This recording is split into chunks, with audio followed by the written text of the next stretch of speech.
This is CBC Here and Now. Matt Barter is a student protester at Memorial University. He takes issue with the president of MUN. Has he gone too far? He's been banned from that campus. Stay tuned. A 1-2 punch this week. Snow, rain, and wind through tomorrow, and then another system on Thursday. The increase in files since the shutdown, I'll call it, in March of 2020, the backlog of files, that has its strain, but the fact that they're also having now to carry additional work from lawyers that are departing adds an additional strain to their day in and day out operation. Crown attorneys in the province are feeling the pressure. Tonight, CBC investigates. Good evening and welcome to Here and Now. I'm Anthony Germain. And I'm Carolyn Stokes. We begin tonight with a long legal saga that still isn't over. Doug Snellgrove is appealing his sexual assault conviction. Last month, the police officer was handed a 4-year sentence. He was found guilty of assaulting a woman while on duty. The CBC's Malone Mullen has this update. The Royal Newfoundland Constabulary officer was found guilty of sexually assaulting a young woman in her living room in 2014. She had been drinking. He was on duty. But Doug Snellgrove is now looking to get out of prison, just 1 month after he was put there. Snellgrove filed for an appeal last week, and he wants to get out on bail while he waits for a decision. Snellgrove was sentenced in November to 4 years behind bars. The woman he assaulted described repeated trauma from being exposed to the case's evidence over the course of 3 trials. It's not clear yet whether Snellgrove is appealing the entire conviction or just the sentence, but another trial could be ordered. Snellgrove first went to trial in 2017 and was acquitted, but prosecutors argued the trial judge made a mistake when she instructed the jury. A second trial ended after that judge improperly dismissed additional jurors. The RNC confirmed Snellgrove is still a police officer with the force until the appeals process is complete. Malone Mullen, CBC News, St. John's.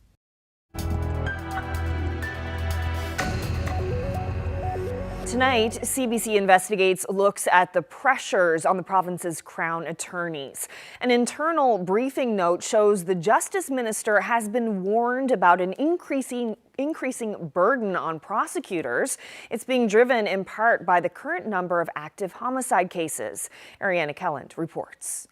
The court docket is looking longer these days. Sean Patton has been a Crown attorney for more than a decade and is president of the Crown Attorneys Association. Since COVID-19, prosecutors in eastern Newfoundland have about 1,000 more criminal files than in previous years, a 20% jump in workload with no extra resources to help. The increase in files since the shutdown, I'll call it, in March of 2020, the backlog of files, that has its strain, but the fact that they're also having now to carry additional work from lawyers that are departing adds an additional strain to their day in and day out operation. Lawyers are leaving the Crown's office in search of more lucrative careers with a lighter workload. And with a higher than normal number of homicides, Patton says the office is under pressure. Those pressures are spelled out here in a briefing note prepared for the Justice Minister this September. It warns of a bigger workload and a bigger mental toll as a result. Each homicide trial requires 2 prosecutors. It's not tough to find a couple lawyers to do the file. The concern from the association's perspective is the depth of the Crown Attorney's Office. There are currently 13 active homicide cases. In 2018, there were 9. In 2015, just half a dozen. Patton says these cases need experienced lawyers. The issue, he says, lies with retention of junior lawyers who make $30,000 less than their counterparts in Nova Scotia. What's happening is those files then are getting passed on to the mid-level and more senior lawyers in the office. Those lawyers also become burnt out. Those lawyers end up leaving. So we're slowly seeing, I guess, an erosion in the knowledge base in the office over time. Patton says the Crown Attorneys Association wrote to government last month and offered solutions like increasing entry pay. He says he hasn't heard back. The Justice Minister wasn't available for an interview, but in a statement, the department says it has confidence in the Office of Public Prosecutions, but there is no apparent plan to further fund the office. Ariana Kelland, CBC News, St. John's. The deaths of 2 people in a plane crash near Wabash. Police say the plane crashed into Flora Lake in western Labrador on Saturday afternoon. The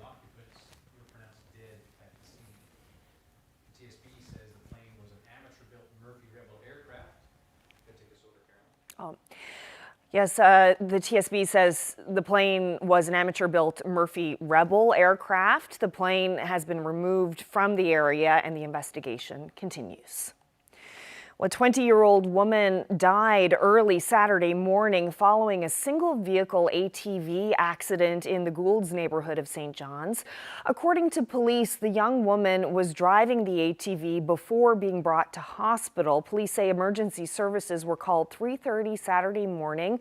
The accident is still under investigation. No other details are known at this time.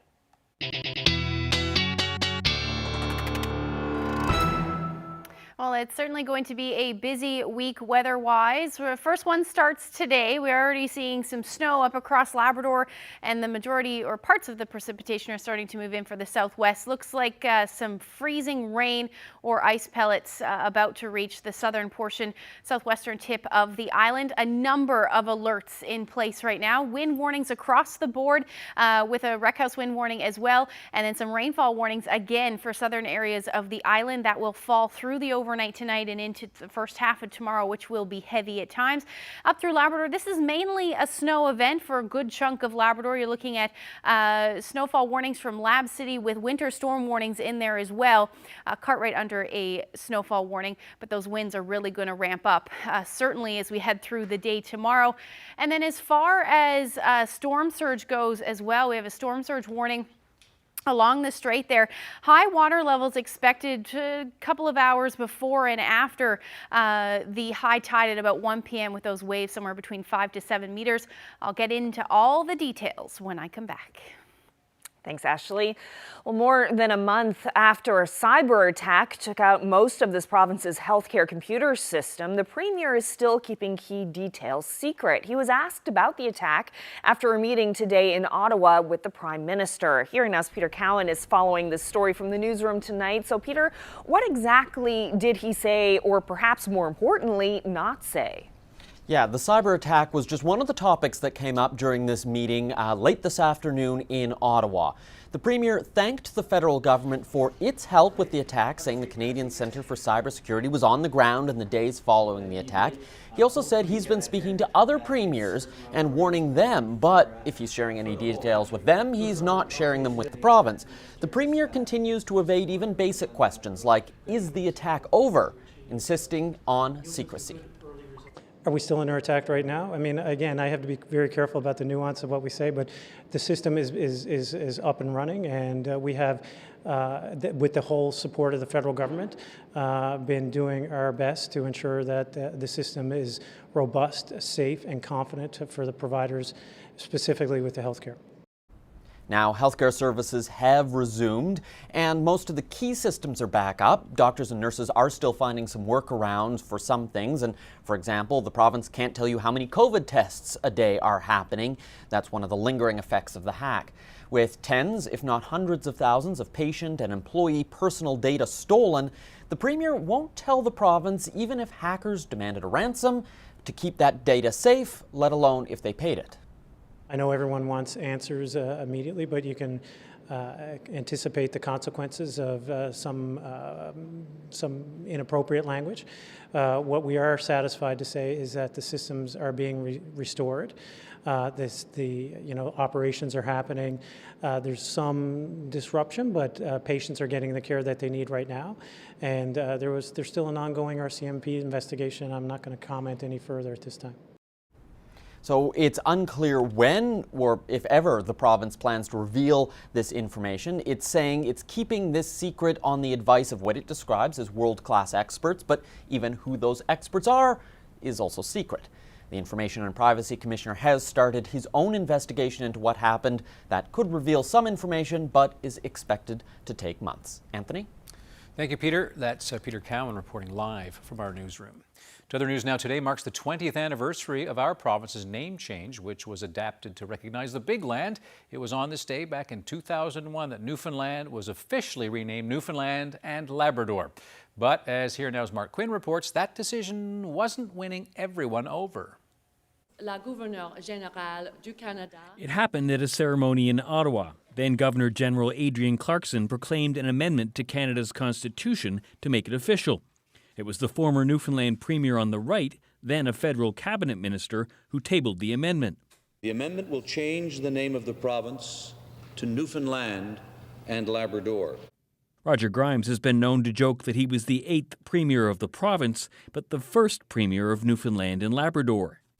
It's an important symbolic recognition of Labrador's status as a full partner in the province of Newfoundland and Labrador. Back then, in the early days of the new millennium, there were some outspoken critics of the change. What's next? They may be thrilled up in Labrador, but that's only 30,000 people out of 500,000.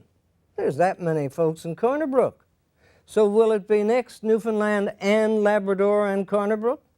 Newfoundland and Labrador and Corner Brook and Conception Bay South and Mount Pearl? There was mixed reaction in Labrador as well. Some residents didn't expect much to come from the name change. Well, we're always sort of forgotten and sort of coming at the end of everything. But some Labradorians were hopeful it would make a difference.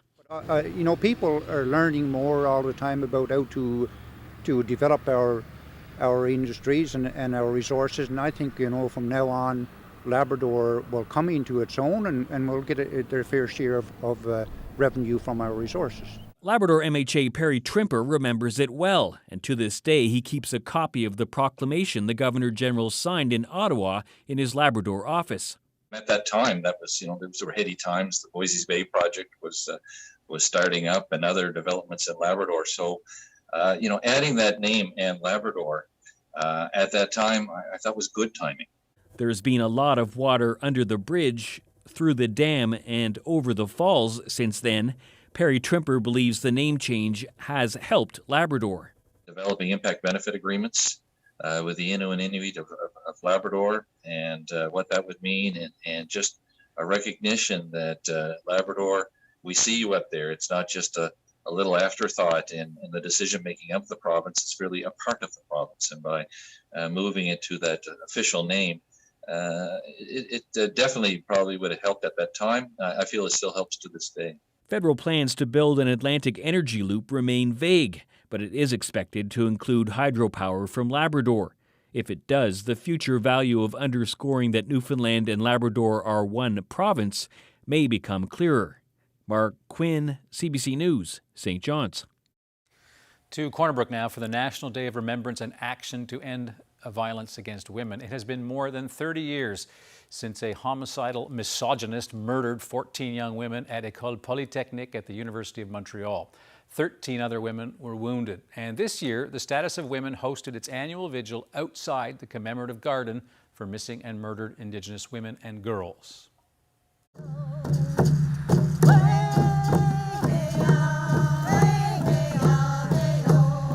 This is a sacred place in our city to be able to honor those who are affected by gender-based violence, who are killed, who are missing and murdered. This represents a space where we should be able to feel safe, we should be able to feel comfort, and we should be able to start to move towards restoring our health and wellness.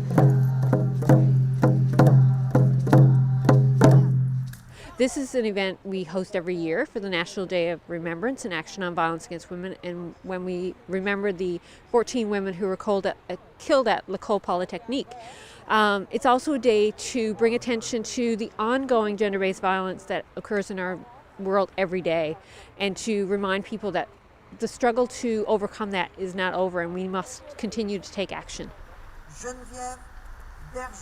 So we start with candles that are lit, and as each woman's name is read, the candle is put out just as those lives were put out so many years ago, 32 years this year. And we always also have a candle for everyone impacted by violence. And we know that far too many people's names can be added to that list. Take your candle, go light your world. Take your candle, go light your world. This day is always a little bit heavy. I think any day that's centered around loss and grief and mourning is always a little bit heavy, but we always try to leave on a really positive note. Amanda Squires has been a singer at our event for the last several years, and her rendition of the song Go Light Your World always ends with an uplifting sense of hope and that we can make a difference. And I think that's what we're left with at the end of the day, that yes, there's work to do, but if we all work together, we can move things forward.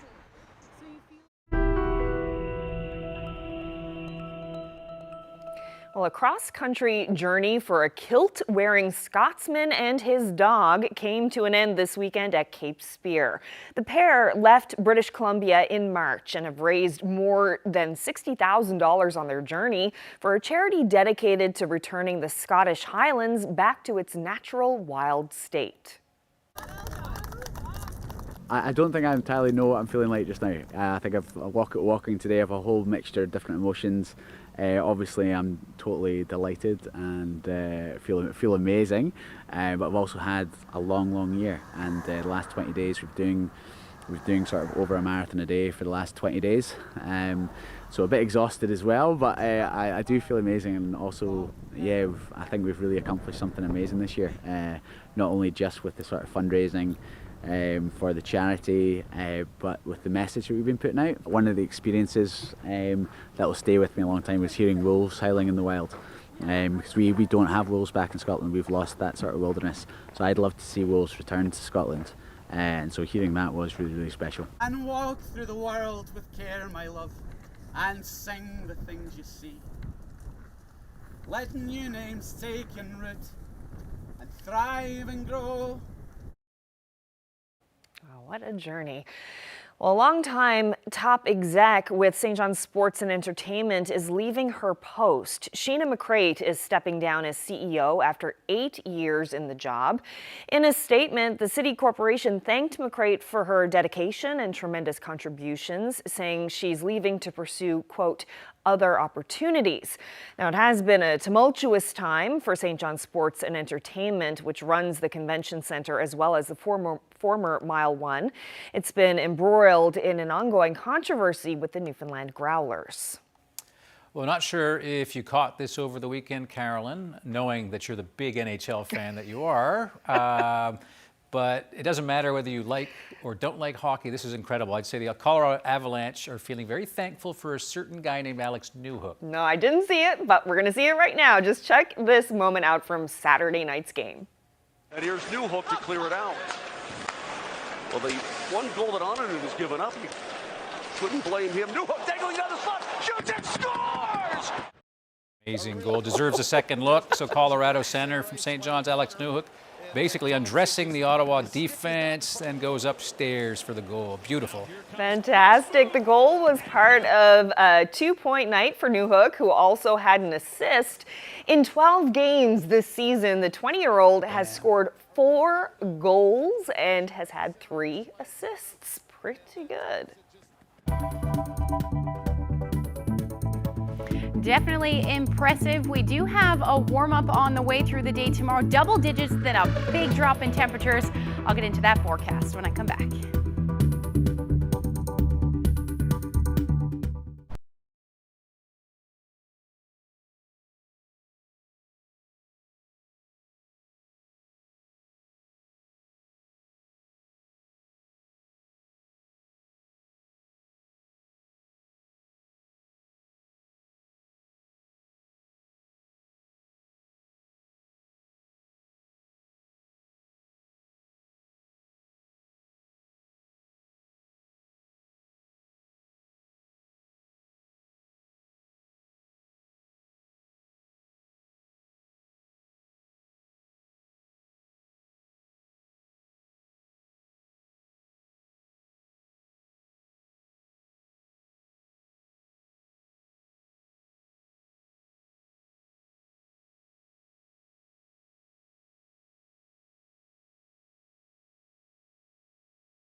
This year, we're connecting more, we're sharing more, and we're helping more. This season, whatever kind of season you make it, make the season kind.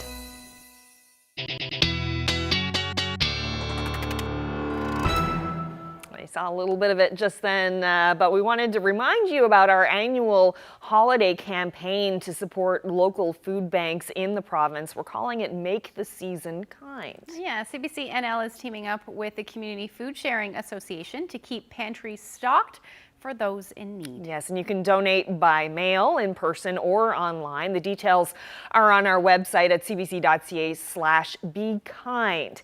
So, Ashley, are you going to be kind to us with this weather forecast? It sounds like there's some pretty nasty weather on the way. Yeah, I'm gonna be a busy woman this week for sure. We've got a little bit of a 1-2 punch, and starting tonight, in fact. Let's take a look at what happened today. It was chilly this morning when you walked out the door, and then stayed that way through most of the afternoon, with temperatures hovering within a few degrees of zero on either side of that. And then Labrador much cooler, -14 today in Lab City, -11 in Happy Valley, Goose Bay, as well as Makkovik, a similar temperature there at about -12. So what we have going on is an area of low pressure that is bringing a mess to parts of the Maritime provinces, and that is what's headed our way. Already seeing some snow across Lab West as we speak. And then taking a look at the radar right now for the southwest, showing some ice pellets, but that's quickly transitioning to rain at this point, and that's because of the temperature. So temperatures right now around 1 degree for Port aux Basques, and those temperatures will continue to rise as we head through the evening hours tonight. However, parts of central and eastern areas of the island are going to drop before we see that temperature climb. And then their temperatures up across Labrador will stay fairly cool, but they are going to climb as well as we get into the morning hours. So we're looking at, this is the temperatures for tonight, -11 to -13 across Labrador. And then there's those temperatures I was talking about. So already climbing up to about 4 degrees for Port aux Basques. And then as you head towards central, those temperatures will hover around the -single digits, and then same thing for St. John's, but the winds are going to ramp up with this one. So if you take a look at the future tracker tonight, just to time that out, there's that snow for Labrador, and then that transition. So showing the potential for some snow. We could pick up a couple centimeters with snow or either ice pellets through most of central, the northern peninsula, and then it looks like the southwest coast should skip that and go right to rain.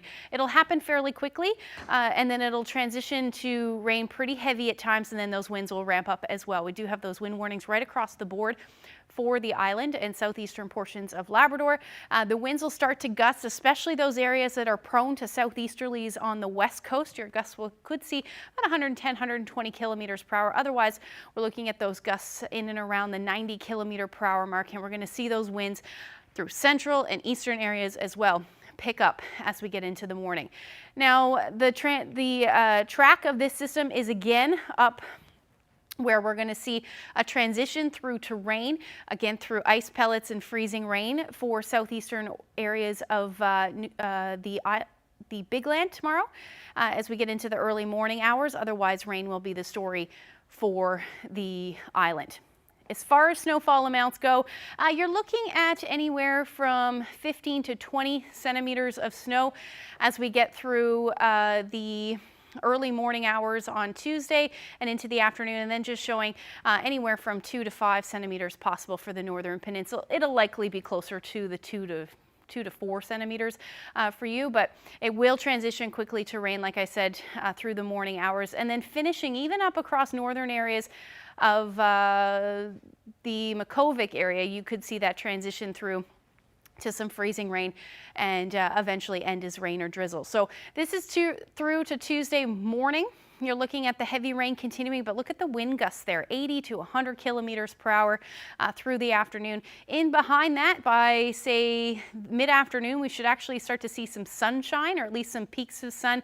The rain should end for eastern areas of the island as we get into the supper hour, but in behind that, the temperatures really dropping. Winds are going to continue, but the temperatures are going to drop. So you're looking at the chance of some flurries as we get into the late afternoon, early evening hours, and then the winds really ramp up across Labrador as well. Expecting those wind warnings to likely creep up the coast as we get into tomorrow night with gusts that could reach 100 kilometers per hour.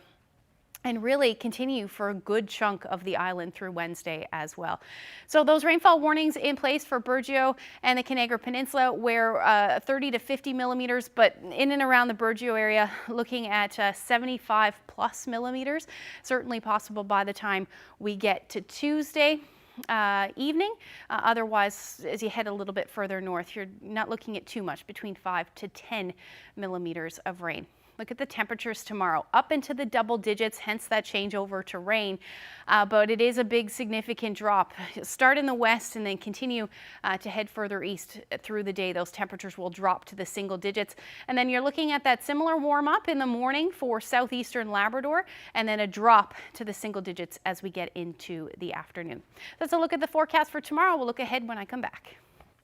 Thanks, Ashley. Well, what better way to welcome new neighbors than with a party? A St. John's Entertainment Company threw an impressive one over the weekend. This was for newcomers to the province, complete with bouncy castles and balloon animals.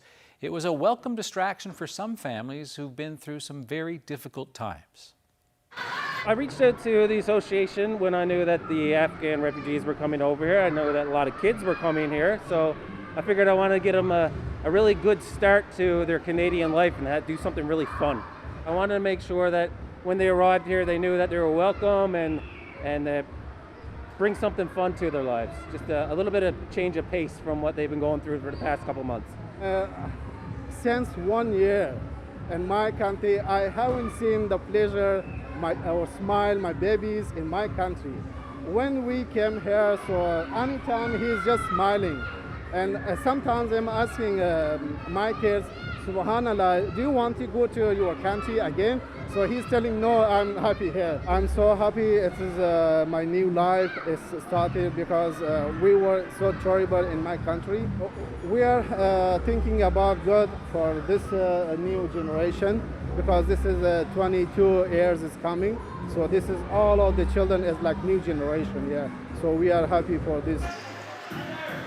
Hopefully we can continue to do this in the future, like maybe make it an annual thing for people who are refugees coming through here.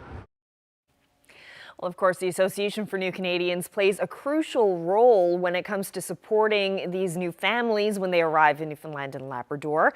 Last week, our colleagues at CBC Crosstalk hosted their show live from the association to learn more about the work they do. Association for New Canadians is the non-for-profit community organization. We are dedicated to serve newcomers, to integrate and get all the services, resettlement services in our beautiful province. And of course, there are lots and lots of services that we provide. It's kind of like one-stop shop where we do many things from settlement, resettlement to finding jobs, employment, and everything. We are surrounded by lots of stuff. Can you describe it for me so people can know what we're seeing and where we are? Absolutely. We are at Tiffany location where we have put our donations here. These are the generous donations that we have received from community folks outside. And this can be any housing supplies from clothing to anything that you'd need to have your basic living. And we've been overwhelmed with the support that we have been receiving, and we are very grateful for it.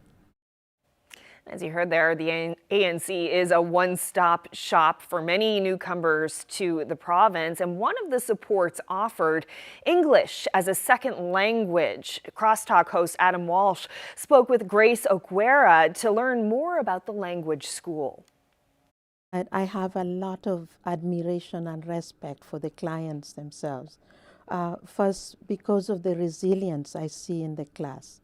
The language school to many of our clients is the first community they kind of get to identify with. And so once they do that, you see like they are so kind of, they become so positive, and so they are really they embrace each other. Like our clients, our students are from different parts of the world, and they bring with them all the different cultures. And so I really find it so I really am passionate about the teaching.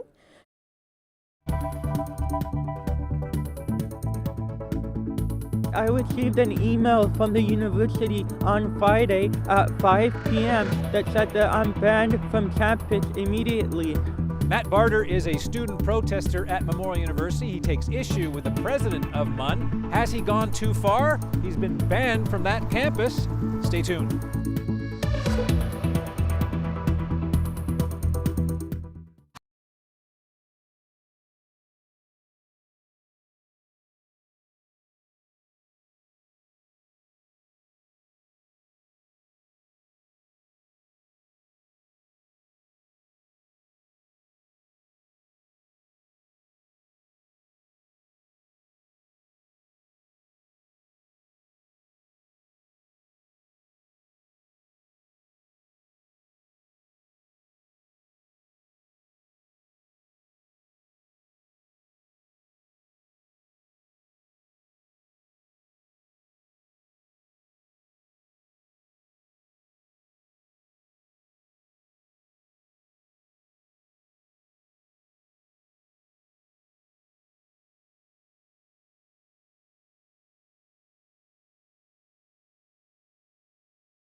Matt Barter is a student protester who has a problem with the president of Memorial University and her policies, and now she has a problem with him.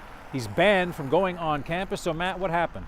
I received an email from the university on Friday at 5 p.m. that said that I'm banned from campus immediately. What was the problem? So they referenced two different events. One event was back in September at a conference when I asked two questions about tuition fees and why she took down my posters. And the second event is where I showed up with a protest sign during her talk at a conference. Jennifer Brown, Director of Student Life, says you're hereby banned from all campuses, not just the one here in St. John's, and that, quote, your behavior has been interpreted to be harassing and intimidating toward Dr. Timmins. Do you think you maybe have gone a little too far? I don't understand how any of my actions can be perceived as harassing or intimidating to anyone. I have an issue with the decisions that Dr. Timmons had made as the president of Memorial. I don't have an issue with her personally. I don't know her as a person. I've only ever been in her presence 2 times at public events. So I'm not sure why she's taking all of this, why she's taking it personally. But in one event, you did kind of interrupt and you videotaped as you were asking her questions, right? And in the other one, you're kind of pretty close to her and you're taking a selfie. Can you see how she might think you've crossed a line and that you're a little too much in her face? No, I think if someone's a president of a university or an elected politician or a head of a large corporation, then they should be able to handle protests. They should be able to handle freedom of speech, and they should be able to handle criticism. Now, they say that they have no problem with protests. They just don't like the way you kind of hang around and go into her events. University students have protested for ages, so you're claiming this is still a legitimate kind of protest. Yes, and in the past that month, students have even taken over office of administrators and occupied them. Students have taken over the president's office in the past. Students have disrupted Board of Regents meeting in the past. Actually, one time in a couple years ago in 2017, a group of students went in and stormed the Board of Regents meeting, and the university didn't say anything about it. Right. So if you're banned, what does that mean? You can't, classes are over, so I guess in some ways it's not that bad, but you can go take your exams and all that, right? But the issue is that I pay my tuition fees and not being around campus, I'm not getting what I paid for. I'm not getting the full university experience. I don't have access to the library. I don't have access to material to finish my final assignment, and the university is putting its ban on me at the very end of the semester where students are entering a period of preparing for exams and finishing assignments. So instead of doing my schoolwork, they have me doing media interviews. So you're banned, you can't go to school, it's the end of the year, what are you going to do? So I'm going to use every resource at my disposal. The Munn Faculty Association has written 2 letters to Dr. Timmons in the past about freedom of expression. There's another freedom of expression organization, a national one, who wrote her another letter today. So I also talking to the student union today as well. So I'm going to be using every resource that I possibly can, and including possible legal action if they don't reverse the ban. Okay, all right, Matt. Obviously, this is not over. Thank you for your time, and we'll see what happens. Thank you. Thank you. Now, Munn won't comment on specific cases, but in a statement says Memorial University supports the right of students to protest, and Munn points out that students protested on the Grenfell campus just last Friday without incident. But the statement goes on to say the freedom to express oneself does not protect behavior that becomes harassing or intimidating. Well, the university's Students' Union says Munn and the office of President Vian Timmons are overreacting. An executive director with Munsu says all students have the right to voice their concerns and protest. Munsu has always been in support of students harnessing their freedom of expression, no matter if that is towards people in positions of power or not. So we encourage students to go ahead and do so, as we always are encouraging dissent and speaking up against decisions made that may impact students who are in positions of power. We don't believe that the student code of conduct should be harnessed in a way against student activism that is banning. We believe that if students are facing injustice in that way, to please contact the Director of Advocacy, John Mwemba, at advocacy@munsu.ca, as we'd be happy to support you. Now, Munsu isn't alone. The Canadian Federation of Students tweeted out its support for Matt Barter this afternoon, saying students have repeatedly been met with unnecessary and unwarranted restrictions when engaging in dialogue and peaceful protest with Memorial. The Federation says Dr. Timmons has repeatedly stated her belief that it is a student's right and responsibility to protest, But recent actions taken by the president and administration have directly contradicted this. It says administration prevented students from hanging posters at that recent protest at Grenfell that Munn mentioned, and that students also faced unwarranted surveillance from campus security.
This season, we want to be together, and magically, we are.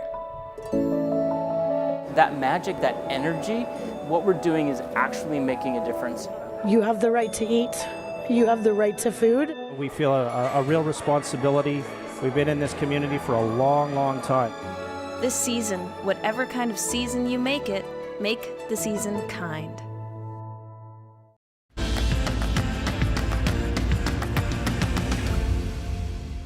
Well, Mount Pearl author has literally made her dream a reality by publishing a children's story that came to her in her sleep 20 years ago. And she had help. Kevin Tobin, who's been creating editorial cartoons for the Telegram newspaper for about 3 decades, teamed up with his graphic designer daughter to bring Busy Tizzy to life. Busy Tizzy loves her odd socks. They are her favorite pair. But she sometimes gets in trouble because she wears them everywhere. We just released Busy Tizzy's Odd Socks. Kevin and Jessica did the illustrations for that one as well, and it's absolutely fabulous. Kids are loving it. Kids love the first book so much. I've sold almost 2,500 copies of the first book, and to date, in little over 3 weeks, I've sold almost 700 copies of the second book. Busy Tizzy wore them to karate class, where she's a pro at breaking bricks. I wrote this book almost 20 years ago, so it sat that long. I actually dreamt this story a very, very long time ago. Woke up in the morning and I remembered this dream, and it said in my dream, you should write a story about what children want to be when they grow up using each letter of the alphabet. So I think it took me 2 nights and I wrote the book. And at the time I had sent it to several publishers, but it wasn't illustrated, so it didn't go any further than that. And then it just basically sat for all those years. I needed to do something different with my life and my career. And I decided that finally, after all this time, I was going to blow the dust off this manuscript that sat in the basement and seriously find an illustrator. And I did. Luckily, I found Kevin and Jessica, and they brought Busy Tizzy to life. I always like to take on what I consider a project. So I do my regular work, which is, illustrations and cartoons, editorial cartoons for the Telegram and that. And so this was a real fun project that I said, okay, I'll get involved in. And it was during the pandemic. So I was able to, the process is to do thumbnails and design the book and then do the illustration, bounce it off Yvonne, and then my daughter and I work on it. And it was a slow period. And so I was able to have it drawn and illustrated and in with her in about 2-3 month period. This year for the second book, that was more of a 6-month period, just the concept conceptually and the illustration. So my mother used to say I'm very nosy. I was very nosy. And so I'm always looking, always taking pictures, always using them as reference for my editorial cartoons. And I have, a 2-year-old granddaughter who, if I show you my phone, the pictures I got of her, which I'm sure as any proud grandparent, but I do a lot of I copy the mannerisms and use it as reference for the illustration. So it's about just keep your mind, keep your eyes and your ears, everything open, and just keep getting influenced by what's on the go, right? So I've done a lot of things before. My last job was for a retail company, and it just wasn't working for me anymore, and I needed a change, and it's the best thing I've ever done. And it's just fabulous all the way around. There's nothing bad about this job. I have the best job in the world. The goal is 1 a year. Depends on Kevin and Jessica. I know they both do a lot of work besides this Busy Tizzy, so it depends on them. But we'll figure it all out.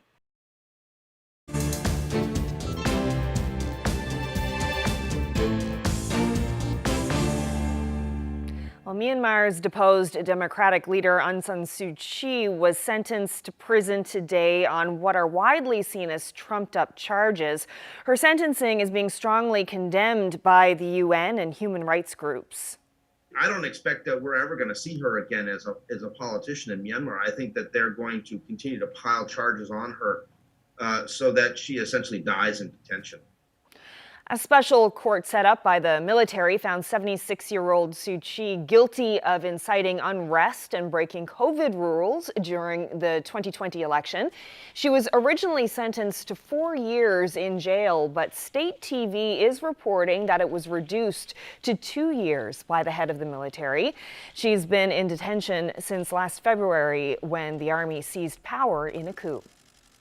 The United States has announced that it will not be sending any government representatives to the Winter Olympics in Beijing. U.S. President Joe Biden first signaled the move last month, at that time saying it was designed to demonstrate American opposition to China's human rights record. Magda Gebrselassie has the latest. So we knew this was coming, and now it's confirmed. The Biden administration going ahead with a diplomatic boycott of the upcoming Olympics. Now, while athletes will still be able to go and compete, U.S. officials will be staying home. Press Secretary Jen Psaki said concerns over China's human rights abuses are at the core of this decision. We will not be contributing to the fanfare of the Games. U.S. diplomatic or official representation would treat these Games as business as usual in the face of the PRC's egregious human rights abuses and atrocities in Xinjiang, and we simply can't do that. This, of course, has to do with China's treatment of the Muslim minority Uyghur population, with the U.S. and others accusing China of committing genocide.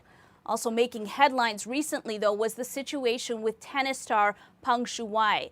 Now, there were concerns over her safety after she disappeared from public view, this after accusing a former government official of sexual assault. Eventually, the state released videos and pictures of her out in public. International Olympic Committee officials also said they spoke to her, but still troubled by the situation, the Women's Tennis Association suspended tournaments in China. Now, here we are with this diplomatic boycott of the Olympics by the U.S. Meanwhile, China has reacted to all of this. The spokesperson for China's Ministry of Foreign Affairs, Zhao Lijian, said that, quote, those politicians who clamor for boycott for political self-interest are showing off and hyping things up. No one cares whether they come or not. And yet, he does seem to care, because he went on to say if the U.S. announced a diplomatic boycott, which it now has done, China will take its own countermeasures. Magda Gebrselassie, CBC News, Washington.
Well, most of us had the parkas on this morning, layers for that freezing cold weather that we had, but that's all about to change. Have to get the raincoat out and out. Raincoat out. yeah, you're definitely going to need that cooler temperature, or the temperatures are dropping, so you're going to need a warmer jacket as we head into Wednesday. But definitely after those warm temperatures, it is going to feel very chilly. Let's take a look at the forecast for Wednesday. Things are going to settle down, but we're still looking at that chance of flurries. But look at the temperature. So 1 degree in eastern areas down along the south coast. You could see temperatures a little bit warmer than that, but then below 0 as we head towards the west coast, and then cold actually temperatures in Labrador, Lab City at about -20 for your Wednesday under clear skies, but just looking at the chance of a few scattered flurries for most of the island as we head through the day on Wednesday. So a little bit of a break from Tuesday's weather, and then as we get into Thursday, that's when the next weather maker moves in. Lots of disagreement with this system, so we still have a few days to iron it out, but it is looking like we could see some potential for some significant weather through the day on Thursday. This is one model's guess at what's going to happen, looking at mainly an event for the island at this point, but snow. It really depends on the track as we head through Thursday, because if we see a track further west, it's going to pull all that snow with it further west. But if we see a track further east, we'll likely see or rather, if we see it further east, then it's going to pull that snow further towards eastern Newfoundland. And if we see that track further west, we're looking at the potential to change over to rain for eastern areas of the island. So at this point, by Thursday afternoon, this model showing a chance of changeover to potentially some freezing rain or even ice pellets, and then eventually rain. But like I said, if it tracks further east, it'll pull that snow with it, and we could see a mainly snow event. So definitely something to keep an eye on with this one. Agreement not there at all, but we could see some significant snowfall with this one on Thursday. So going to keep the temperatures at this point well below 0 for central and eastern areas. You should be on the snow no matter what of this portion. It's really eastern Newfoundland that we need to watch. And at this point, looking like a transition from snow through to something like ice pellets and or rain, and then back over to snow as we head through Thursday night. Quiet up across Labrador, like I said, though, maybe along the strait you might see a few flurries with this one depending on the track, but overall that's what the temperature should be, and about -21 for Lab City on Thursday. After that, we're not going to be seeing such a dramatic temperature change, but in and around the minus single digits for Friday, and then back up above 0 as we head into Saturday, and then a similar warm up for the central and western areas of the island as far as we get into Saturday. And then for Labrador, you're going to hang on to those cold temperatures, minus double digits right through to Saturday, and then even cooler for western Labrador. So you're going to hang on to double digits, minus double digits. And then beautiful morning in Motion Bay. David Connolly shared this with us. If you have any weather photos, send them to nlphotos@cbc.ca. Perfectly centered. Great shot, hey? Gorgeous. And the sun is setting on our program. We'll see you tomorrow. Good night, everyone. Good night.